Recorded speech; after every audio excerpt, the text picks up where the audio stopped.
John Romero is one of the most influential game designers of all time. Him and John Carmack came into the industry and brought Doom to the scene, and then Doom 2. Two of the greatest FPS games of all time, and the most innovative games of all time. It's not just that they made FPS games what they are today, but they also pushed gaming in a much more broader direction. And they wanted to keep going with that with the game Quake, and it's iconic. Quake changed what games could be. It showed 3D rendering better than any 3D rendering could ever happen. But not everything was tulips and BJs over at id Software. There was a lot of moving in and out, and there was chaos in the midst. I mean, Carmack made a thing, a software that could calculate how much time John Romero was actually working in a day, which led to there being a lot of hotheads banging against each other, which again led to people moving in new directions. John Romero was going to bust down doors, knock down anything in his path, and he was going to create something that in his mind would be one of the most influential games of all time. Only it's not. Before we get into the monstrosity that is Daikatana and go down this giant rabbit hole, we gotta need to talk about Ion Storm. You see, at the time, they felt like Tom Hall and John Romero were cornered in a corner. They were put in a corner, and nobody puts baby in that corner. That is not the place to be. But they were pushed into this little corner, and they didn't know what to do. So they decided to start their own studio. Something that would be more like a Dark Horse Comics, or something where what they created could be theirs and theirs alone. A real, truly innovative studio. The only problem with this is when you put a bunch of artists in a room and say, go do your own thing, no time or money constraints, a lot of times that thing does not come out. Or when it does come out, it really doesn't seem to do what it wanted to do, or even come close to the idea that it tried to originally achieve. The problem with this being is the ambition of an artist knows no bounds. And that problem is always going to be there. No matter what you do or how creative you are, there is going to be a million different things that you want to add that you can make better. What if I did this? What if the penises in the game had chainsaws? What if when they ran, they used super-powered abilities? What if they had friends that worked alongside them? You will never stop with the ambition. The ambition is always there. It's always pushing forward. Now, ambition is a wonderful thing, and it's incredible, and it's amazing. But when you go from a very structured world that id Software was to a very free-flowing mind of creative chambers, you get in these issues where you're trying to add too much, and you're never hitting your time frames, and you're never quite there. We've seen it happen again and again with games like Duke Nukem Forever. You're gonna have an ass full of ass kicking here in a minute, King Jiffy. You haven't even played Duke Nukem Forever. I'm over here staving babes, and you're over there besmirching my name. Hey, wait a minute, that's not... See, you idiot, this is what happens when you take forever to actually get to the topic you're trying to get to. Just talk about the game. Oh, backstory this, backstory that. Then you have to bring up this idiot, and then we have to hear about him being a pervert again. God, I just wish you two would just leave me alone. But fine, we'll get right into the game. And what better place to get in the game than the opening cutscene with our hero, Hiro. Yes, his name is Hiro, and pronounced just like the one with a cape. It is not very intelligent. I wanted this game to maybe be like a satire or something like Sin or Duke Nukem where it was over the top, and I was like, maybe that's what they're going for, and you realize right away that is not what they're going for, even though he is a kid's like karate sword instructor. It's your typical down the street chain mall dojo guy, but for some reason he is tied to mythical and spiritual worlds way back in the past, because we are in a cyberpunk future. That's right, he is a strip mall karate teacher in the future. Whoa! What crazy impressive writing, John Romero. You're a genius, a mastermind, I might say. Because right as you're getting accustomed to this karate teacher, you then get a knock on your door and he makes a joke about it being like the tax collector. Haha, humor in your weird kind of serious game. And you are then greeted with an old homeless Asian man who I'm pretty sure is voiced by the same guy as Shadow Warrior, which I can't help but think about quotes like this. Balls! Squishy penis! But old Shadow Warrior decides to tell you about what's going on in this world. He's giving you the backstory with an old flashback. Basically, your long-lost ancestor was a sword maker and a grand warrior. And the emperor was like, listen, grand warrior, I want you to make me a sword. Better than any other sword. A sword to rule them all. With all sorts of magic intertwined into it. And you, knowing that this man is an evil emperor, you cannot provide him with this, but knowing that you want to hone your skills as a craftsman, you then begin to craft the most mystically powerful blade of all time, the Daikatana. Yes, that's right, we finally get the intro name of the game, and it is an actual katana called the Daikatana, but you knowing you can't give it to this emperor, decide to hunt out a more honorable man, who is the ancestor of the old homeless man speaking to you. Because this homeless man was once a billionaire, and all he wanted to do was claim his great-great-grandfather's lost sword that was made by your great-great-grandfather. But in the back cutscene, you were then finding out that you honorably hand this sword to the more honorable guy, and he begins to slay hundreds of thousands of hundreds of warriors, and I can't help but think of the clip from the show Dick Figures. I kissed my wife for the last time, unsheathed the great sword of a destiny, and with it slew 100,000 warriors, honorably. Yep, only this takes itself seriously, and Dick Figures is obviously a comedy show. You then take the katana, knowing it is too powerful for any one man to possess, and throw it into a volcano. This is basically weird sci-fi Asian Lord of the Rings. This is the most unoriginal, trying to be original thing I have ever seen. It just feels like a ripoff of another ripoff that's slammed together into one opening cutscene that at this point I was incredibly bored with. Because again, this cutscene was a 10-minute long cutscene, all to end with you getting jumped by ninjas in the alley where you're talking with the old man. And all I've been doing is sitting here watching two people talk with the occasional flashback cutscene, and that was the only cool things happening during this whole sequence. It was like, sit and watch people talk, oh, get to watch some cool flashbacks. You then are told that you need to put on a super armor and crawl into a coffin so this garbage truck can pick you off, only they don't take you all the way to the labs because you hit a bump and fall off of the truck into what can be only seen as sewer runoff. I don't know, there's poison everywhere, and you're fighting bugs. And you finally are about to get control of the character. I can't tell you enough times how annoying this opening cutscene was. It felt like it just kept going and going, and I just felt like I just wanted to play the game at this point. But I felt like if I skipped the cutscene, I would lose out on some important context that might be dire and important to this game's story that I wanted to dive into and fully get a grasp of. Only it doesn't matter. If you ever want to play this game, skip the cutscenes, they do not matter. But we are finally here in the actual game itself. We finally have hands-on keyboard and mouse, and we're about to tear things up. But there's a few things I want to clarify before I get too ahead of myself.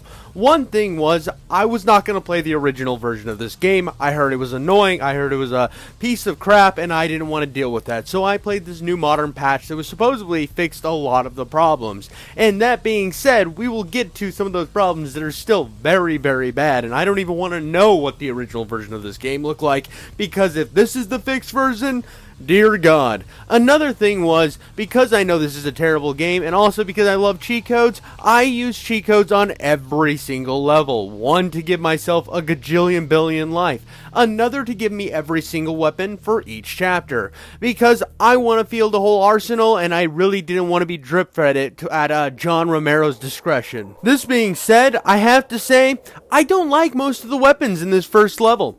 Actually, I hate most of them. 80% of them, probably. There's only one I actually liked, and it was the Sidewinder, the little rocket launcher thing. I think it looked cool, I think it felt cool, and everything else felt kinda like crap. You got the little green blaster thing that, I don't know, does damage kind of. It just kind of gets in your way more than it actually feels like a really solid pistol variant. The shotgun is garbage. It is so bad. It's like this belt-fed double-barrel shotgun, which looks cool and would be cool in application, only it has like the most obnoxious recoil I've ever felt on any gun ever. And once you pull the trigger, you are like shooting it like 17 times until the belt's done. It is the dumbest thing ever, because like you have one enemy in front of you. Instead of him being dealt the ball gag torture of this weaponry, it feels like you're getting tortured with this gun every time you fire it. I tried to brute force this gun into liking it because I like the look of it. The design is so sick. It should feel good. But I have played some janky $3 games that don't even have hands on the gun themselves, and they feel better than this gun did. And it was most of the guns in this whole area. They just do not feel good. So I stuck with the Sidewinder throughout this entire section. And this is a very, very long section. I think this part plays longer than almost every other section in this entire game, because you start in the swamp, you eventually get into Mirama's labs, or however you say his name, and you just stick with these guns longer than any other gun, which is truly a shame. And I could see how anyone going into this game would be instantly turned off by this first area, especially with the drip feeding of weaponry that you get. Honestly, if you want to play Daikatana, you've seen a million reviews, you're seeing mine right now, and you're like, you know, it can't be that bad. Go play it and make sure, please, for the love of God, put the cheats on and at least try to make yourself have a little bit of a fun time, because without them, I'm going to let you know, this is just torture. It is awful. It is so painful. It is poorly designed. The thing that does kind of save this area isn't the music, because it's bad. It's not that the music's terrible. It just kind of takes one song, puts it on an endless loop until you want to rip out your ears and then like shove nails in your eyeballs. Why do you want to shove nails in your eyeballs? No idea, but the music just plays that much over and over and over again. The one thing I have to give it, even though it's very green and slimy and kind of gets overplayed, I have to say that the aesthetic of this game was intriguing to me. I thought it was interesting. It made me want to progress further in the levels. Even though everything seems to feel like a maze, this first portion, I felt like I could still move my way around, and I felt like I was engaged enough to want to dive further into the depths of this factory. And when I did get a little bit further, I did get a cool surprise. I found a man named Superfly Johnson. He is going to be one of your companions from here on out. And he is stuck on some weird kinky sex machine. I don't know, it looked pretty cool. But yeah, he's going to be with you from the rest of the game. And that's going to be a core mechanic of this game. And one of the things that was going to really make this game stand out above all the other shooters that were trying to do new things, this game was going to be different because it was going to have fully AI companions that came along the adventure with you. And yeah, they have health and they die easy and they get lost all the time. But luckily I have a patch that makes them invincible and don't die every 2 seconds. And if you think that's cheating, go play this game without that patch and have a fun time, because I'm going to let you know something. These companions will completely ruin your experience of this game. It's not that they're annoying like Atreus in God of War 2018 and Ragnarok. It's not that they're like one of those things that they die too easy, because yeah, they do that, but after the patch, that's still not a thing. It's the fact that they get lost all the time. Every 3 seconds, it feels like you're going back in the game trying to find Makika, which we haven't even got to yet, and Superfly Johnson. They are constantly there. They are constantly right in front of you where you can't get around them. It's so irritating because they have their own hitbox. Now, I know that trying to craft these type of companions and stuff is innovative, but when innovation is hampering the fun of your game, you know you've done something wrong.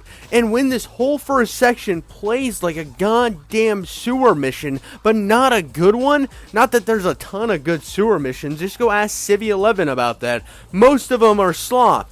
But in this case, this was extra slop, so then to add a companion to it makes it feel like this long, drawn out nightmare of a level. And there will be times where you will have to reset your entire save and go way back just to backtrack so that they don't get stuck on inanimate objects again and again and again. You have to believe me when I say there is nothing worse that I felt in a game other than when you get to a door to progress to the next section and it says you can't leave behind your friend Superfly, and Hero says it too. He's like, I can't leave Superfly behind. And these guys don't say a lot. It's just kind of quiet most of the time, even though they're voice acted. It just feels like a waste of voice acting. They're only there to do like long, drawn out lore dumps and every cutscene where they stand and stare at each other instead of talking throughout the gameplay. And I know that this can be done. It was done in Duke Nukem. It was done in Shadow Warrior. Why couldn't you have done it with your long, drawn out lore dumps throughout the mission? Why do I have to stand here and stare at each other? Not to mention, did I say that I hate these guns? Almost every other gun in this game does tons of damage to the player. There's this one gun that's like, it looks like a minigun, and when I first went to use it, I thought it was a minigun. No, it's a giant like ball shooting gun. It shoots this giant ball that bounces around and creates shockwaves. I felt like I could never get far enough away from this gun for it actually to be useful. And it sucks because almost every single gun in this first section is that way. I mean, I didn't really get to this ball gun earlier because I almost forgot it existed because I barely ever used it. I used it one time just to make sure that I would have clips, or a couple times just so I'd have this clip. It almost kills you every single time you use it. What's the point of that, John Romero? Why does this exist? Why is your BFG for the first area a gun that almost kills you every single time you pull it out of inventory? It's just nonsensical. And there's so many design choices in this first area that will constantly be leaving you in this place. I don't know why someone would want to play to the next mission in this game. I did. But I had so many times in this first area where I was trying my best to put a smile on and push through, because that's what the viewers want, goddammit. That's why you're here. That's why you're in my video right now, looking and liking and commenting and subscribing, because you want to see me endure the torture of 1,000 tiny pricks to my eyeball, and this game is those 1,000 tiny pricks to my eyeball. Because although I'm saving Makiko here in this scene right now, I'm pushing forward to go save her. She is the granddaughter of the old homeless guy that went and like talked to you at the beginning of the game, or daughter. I don't know which she is per se. I just know she's one of them. Again, the cutscenes are so goddamn boring that you find yourself zoning out. They're like a bad book where you've read the same page 5 times and you still have no retention of what happened. This game does that to you. But on the way to go get her, I had to go through like 2 stages of this game over again because Superfly got trapped in an elevator shaft. Believe me, I tried a little bit of this game without that patch, and it's so much worse. They just die all the time. You're constantly loading. On easy, you can barely finish a mission in an hour. That's unreasonable. Unreasonable. Now, it's not to say that everything is bad, or I would have shut the game off here. The guns, for the most part, the couple that are decent, the little green plasma pistol, it's not bad. It feels okay. The shotgun, even though it is very annoying to use, it has decent moments, and it's a cool design. The Sidewinder is one of the coolest rocket launchers ever put in a game, and I will say that right now. It is a really cool gun. I used it most of the time through this section because it was really cool. The aesthetic, the cyberpunk vibe, I was digging it. This last area where I fight a giant brain as a boss is so cool. There is some genuinely great things in this first section, but it's overclouded with so much bullshit and bad design that these moments almost feel like they're forgotten because all you can think about is the terrible, terrible bullshit you had to deal with on the way to this. And keep in mind, I have condensed this first area, like, at an extreme rate in order to bring this to you, to bring it to you in a bite-sized form. And I know you're thinking, well, this is like a 40-minute video. How is this bite-sized? Well, trust me, go look at my streams on Daikatana. I played this game for like 9 hours, 10 hours, 11 hours, I don't know, a long-ass time. Way longer than anyone should have to endure this mess. But I finally had got the Daikatana, and I have to tell you, when I got the Daikatana, I was excited. I was reinvigorated with this idea that I had gotten this legendary weapon, and this is where the game does something kind of stupid. It's really dumb. See, I didn't know a ton about Daikatana. I just knew that it was kind of futuristic, you had a katana, and it was considered a bad game that John Romero had made, and he hasn't really made another IP since. It was bad enough that he kind of went back to like modding Doom levels.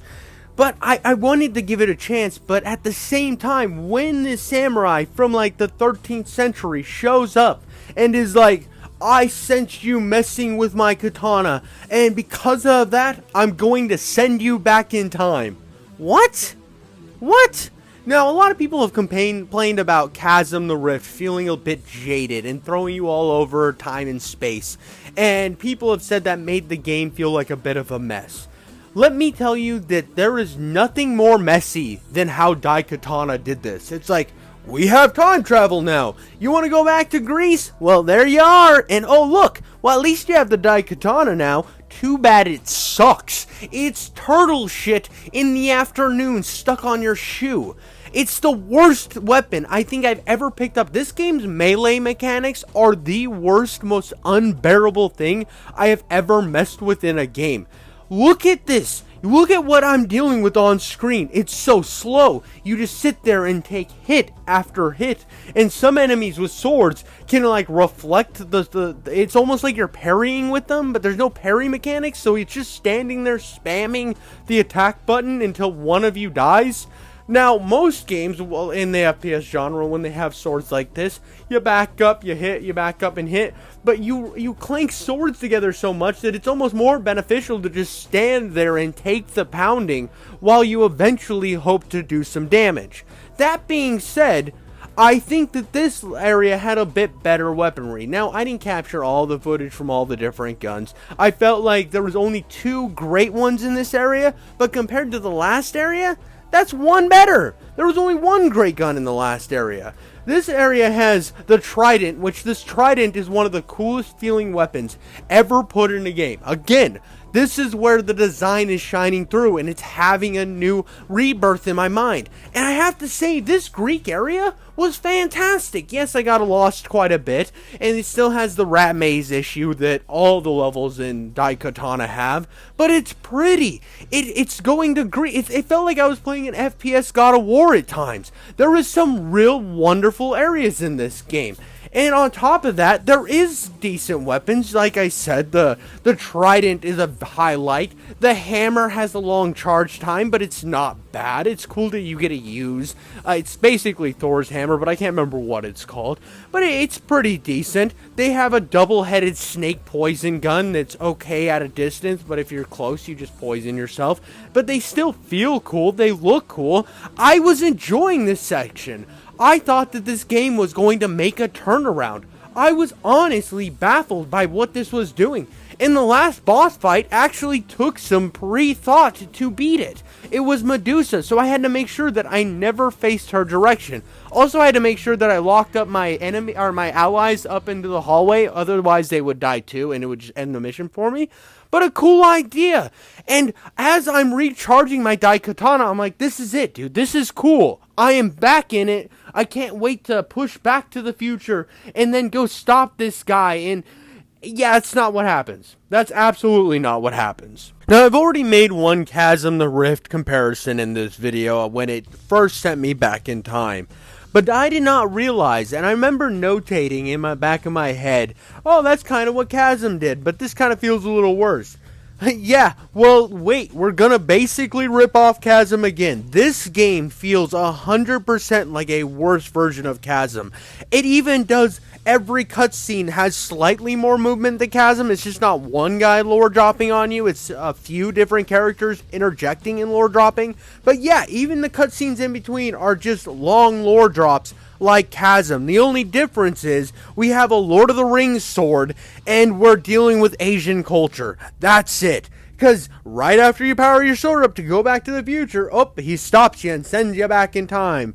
It's just so dumb.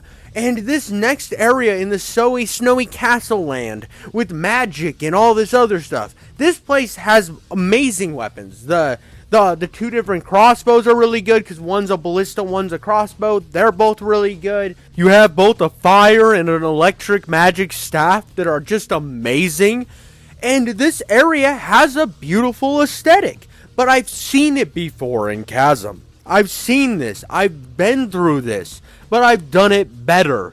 It was one of those that it almost felt like a downward turn. And it's not that this area was bad, because like the last area, I think it was kind of the highlight of the game, where these two weird middle missions that feel like they're so disjointed for the rest of the experience. Unlike the other areas of the game, I feel like the developers had fun creating this. I mean, there's even this weird little secret with this stupid ugly fish. And if you try hard enough, I think it's Doom Eternal has the exact same stupid ugly fish. I like stuff like this. And the game in this area is bombastic and over the top. And the weapons feel good. There's even a weapon that, though it's not very useful, it's cool because you draw a pentagram and it then attacks you with the demon. It'll attack you if you're the one closest. It basically attacks anything that's close to where you summon it. And at times it can be really useful, but you kind of get over the learning curve. I just thought it was pretty cool that you could summon a demon, and I do it right here for you.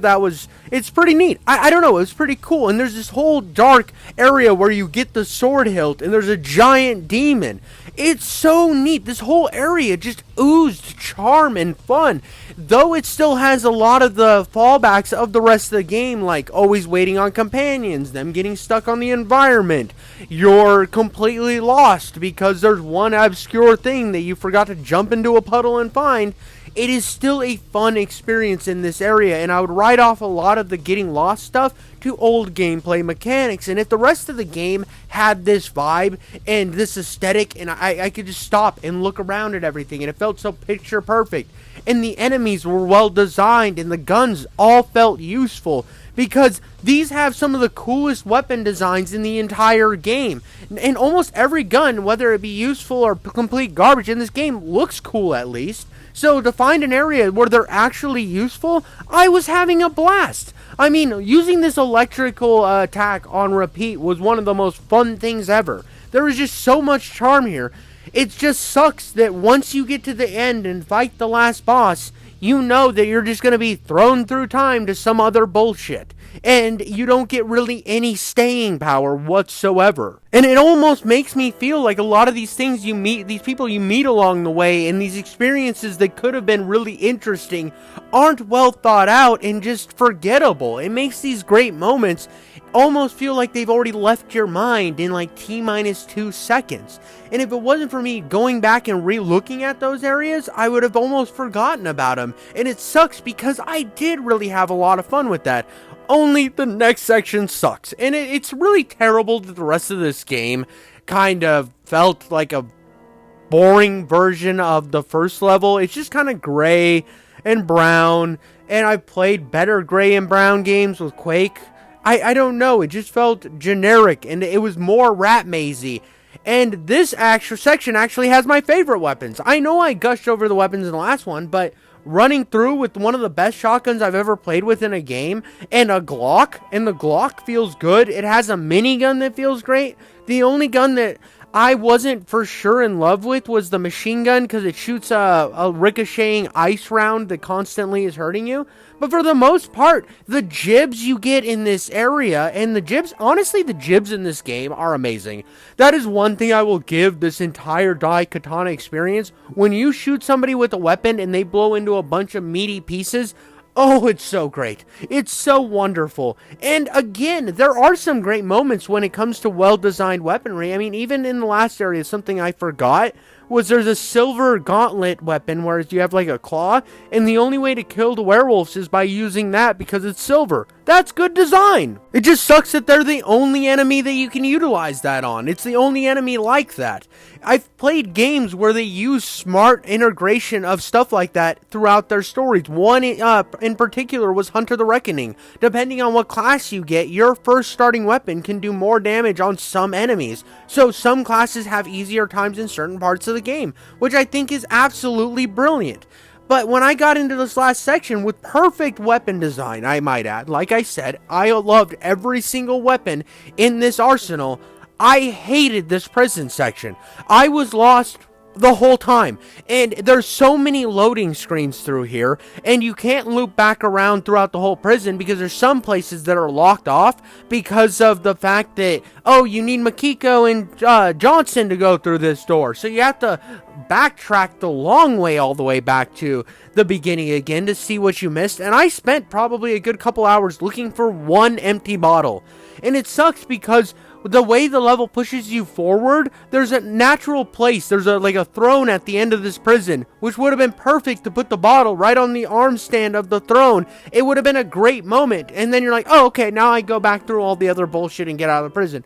Nope, it's hidden in a little vent on the side of a vent that you barely can see in, and so you walk right past it. I had to look up a guide just to find it.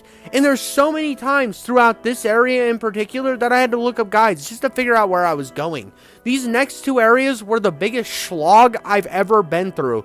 And it's kind of depressing because though the other areas could be very confusing, this area just didn't have any fun to it. It didn't have any, charm like the last couple areas. When I wanted it to so bad, I was at a point in this experience dealing with Makiko and all this crap, and I'd find really fun moments where, the ice machine gun I was talking about, how you can rocket jump with that game better than I've ever used any other gun to rocket jump. You can basically fly with it, which is really cool. It shows that John Romero looked back at some of the other stuff he did, because almost every weapon group in this game has a weapon you can rocket jump with, and there's secrets you can obtain with them. That's cool design, but at the same time, it just kind of it's one of those end parts of the game where it's filled with a bunch of interesting moments, like where I'm shooting sharks with a Glock. That's fun. That's interesting. I haven't done that before. The sharks look cool. They're terrifying, and it's fun to shoot them in the face with a gun that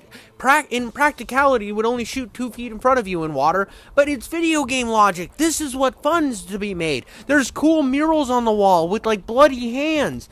But then there's also Makiko and Johnson getting stuck on fucking stairways. And this is the version with the patch. And I don't want to take anything away from what these guys have done to try to revitalize this game. You can tell there's a lot of people who have a lot of love for what John Romero did and the ideas in this game to try to make it work with what they had. But when I tell you it's so irritating going through and spending about an hour and a half of time playing through this game and knowing that this game, every time that you go through a door, kind of does an autosave, and then you forget that autosave overdoes itself and you have to do manual saves, and then you spend the rest of the game going back through the area because the AI on your companions is so unfunctional and retarded that you're just not having fun. And it sucks because I got to the boss where you actually finally fight the samurai guy, and it was a fun boss fight. He's throwing ghosts at you, you're dousing him in the weapons that you've gotten, and you feel like you've actually accomplished something, and it's a highlight. But at the same time, it doesn't feel like you've done anything, or it doesn't feel rewarding because you don't care about any of these people, because it's so boring getting to there. After this cutscene that you get after killing the guy, and the time's finally healing itself, and there's only one Daikatana now, not two Daikatanas, you then spend another 10 minutes watching the most boring cutscene ever as these characters progress to the final gauntlet to send themselves back to their time. You literally watch them run for 3 minutes in this cutscene when nothing else is going on but watching them run. It is like watching an old Scooby-Doo cartoon, but without the fun of the Scooby-Doo cartoon. It's so bad. It's so unbearably bad and unfun. And that sucks. That sucks, especially coming from a man like John Romero, who has a pedigree for making great stuff, and you see that sprinkled out throughout the whole game. It's just overshadowed with bullshit like this. And all of this combines into you're gonna stab the sword in the arc reactor. And the only interesting character in all this, I have to say, is Superfly. He has some pretty interesting lines that could be kind of funny. Like when you're about to stab your sword into the weird, like, bullshit machine, he's like, I better move out like 4 counties away or something. And it's kind of humorous. And he has one-offs like that every once in a while. But it's not like Cole in Gears of War, where he's fun and he feels like the player in the game. He just kind of feels like a stereotypical big, tough black guy in 90s thing. He's not very deep. None of the characters are very well done. And it kind of leads up to this moment, and it's a giant twist at the end of the game. And if you're watching my videos, I'm playing through the whole game. You've gotten spoilers throughout, so if you complain in my comments about spoilers, I don't give a fuck. But there's a giant twist here, because the Daikatana goes missing. Oh no, who has it? It's Makiko. Makiko has it, because it kind of tries to make you think that Johnson is going to be the guy who is going to screw you over, because there's an offhanded comment middle of the game where the bad guy's like, you think you trust the people around you? Well, I'm betting one of them's a snake in the grass. And the game's like, ooh, Johnson's gonna go off by himself. What do you think of that? Ooh, he might be the bad guy. And you know that it's going to be Makiko. It just makes more sense that it's her. You find out that her family wasn't really this honorable family that killed a billion cajillion enemies. That really, they were the bad guy. She was kind of easy to kill. I had laser shots. I shot her one time and she died.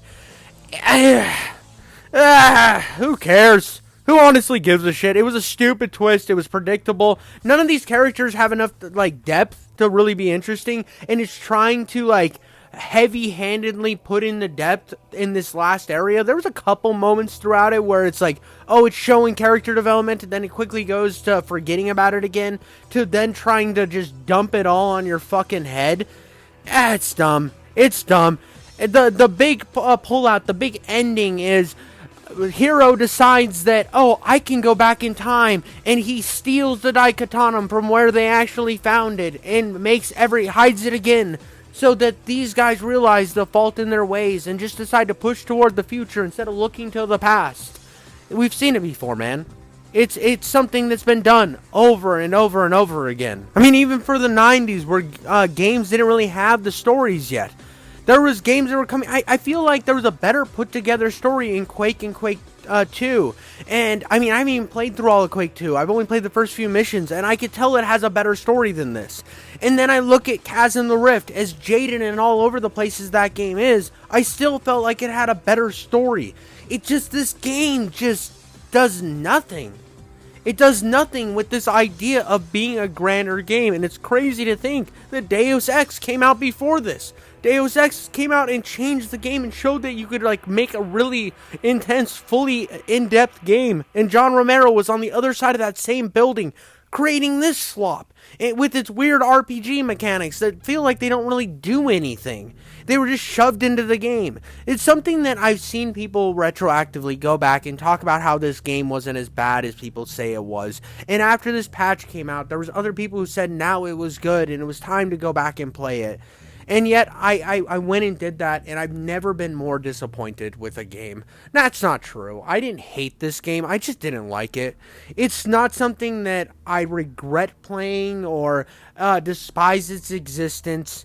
It's an interesting look into the past at something that was a colossal failure that, honestly, I don't think John Romero's even recovered from. He has yet to make a full-fledged game since. But that's it, guys. That's all I got for you. This was kind of a heavy hit on the heart, I guess. I wanted to like it. Anytime I go into these games that everyone else in the world didn't like, I have this idea that there might be a chance that I'll like it, because I like a lot of garbage. And it's funny, because I'll play games like Gungrave Gore or Phantom Fury, and maybe I'll go into it and have a better time than other people had, and be able to see the diamond in the pile of dog shit.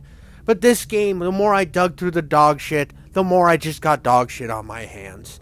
Thank you so much for watching my videos. Go ahead and check out I have a playlist with all my videos from this year of this season. So go check out my Season 1 playlist with all my game retrospectives or breakdowns or reviews, whatever you want to call them. Whatever makes you happy at night and gets you bricked up. I love you all, and I'll catch you on the next one.